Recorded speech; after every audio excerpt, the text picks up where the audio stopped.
Each human being has a divine inheritance that is waiting for them to release it. And the way that human beings release their divine inheritance is two things. Number one, faith, and number two, the spoken word.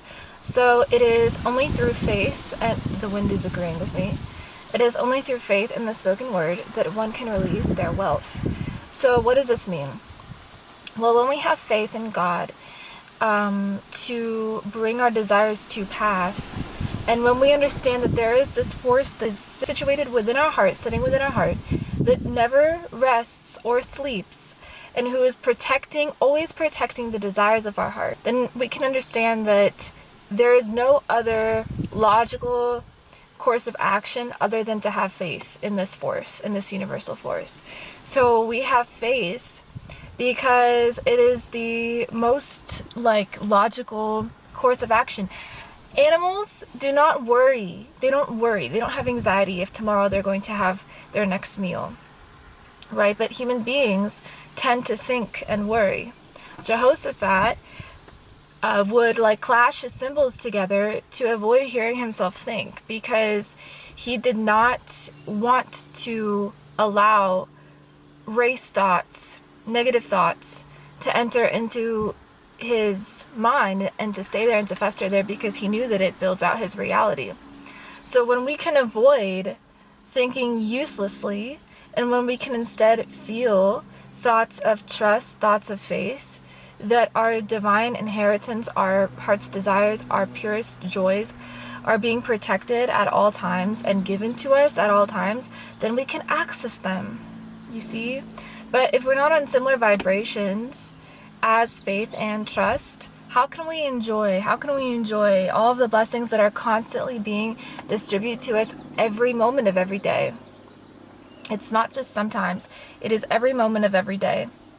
And secondly, the spoken word is the other ingredient required to release your blessing. So when we use a spoken word to praise rather than condemn our circumstances, we actually see how our word is our wand, and we allow for it to create.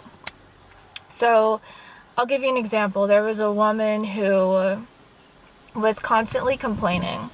She was constantly complaining about everything in her life, everyone in her life.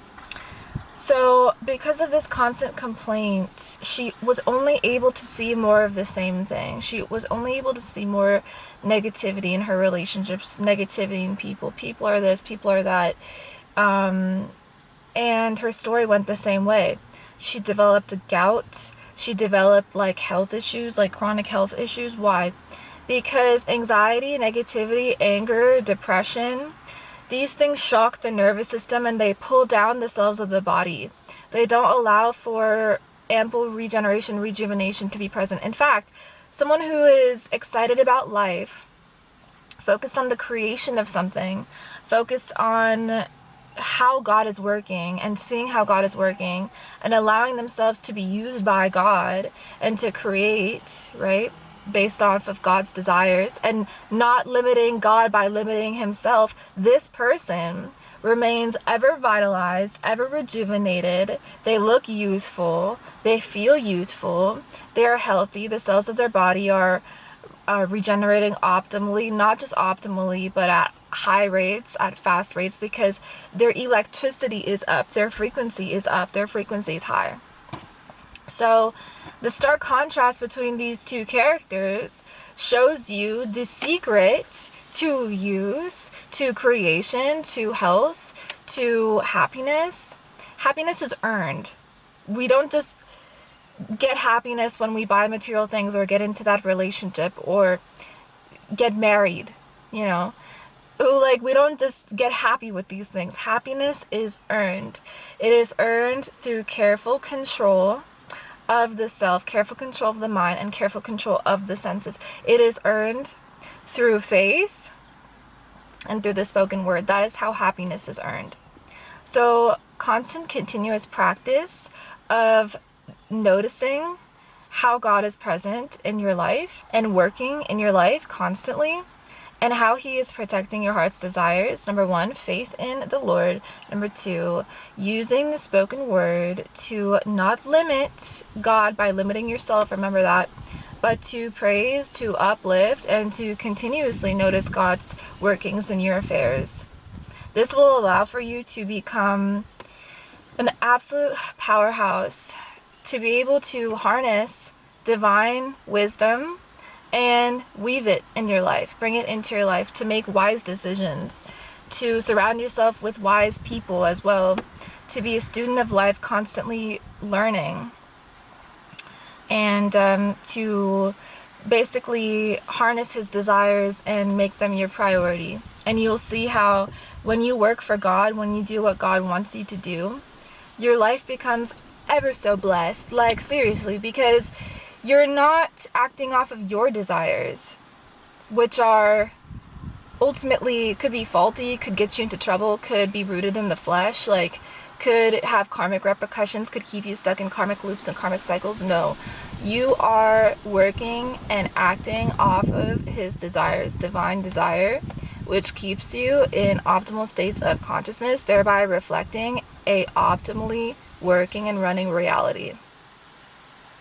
Okay, so this is this is literally how to remain spiritually wealthy, which precedes all other wealth, right? When we give, giving always precedes receiving as well. So when we give from the heart, when we give, seeing God in everybody, when we give with God in mind, when we work for him and give for him from him, that what we receive becomes 100x. You know, it's like not just material things that we receive spiritual wealth, we receive lasting things. What in this material plane lasts? Tell me down below. Is there anything in this material world that actually lasts and stays? Or is everything temporary? Do things die? Do we eventually shed the body and move on to a different state of being? Right?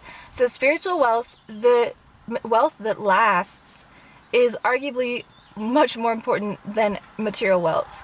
And spiritual wealth can actually create material wealth in droves. That's why when you work from the spirit, and you don't work for material gain, or like from matter, or like from logic, or from, you know, A will give me B, like when you stop thinking that way, you stop thinking logically and you start thinking the way God thinks, and you start working for God, then you anchor into the infinite. You don't stay in the temporary. You don't stay in the cause effect. You are not under karmic law. You are under divine law.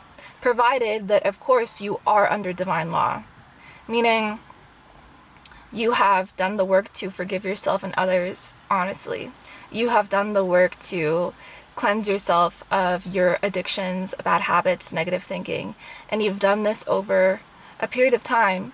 But of course, the only time that really matters is right now.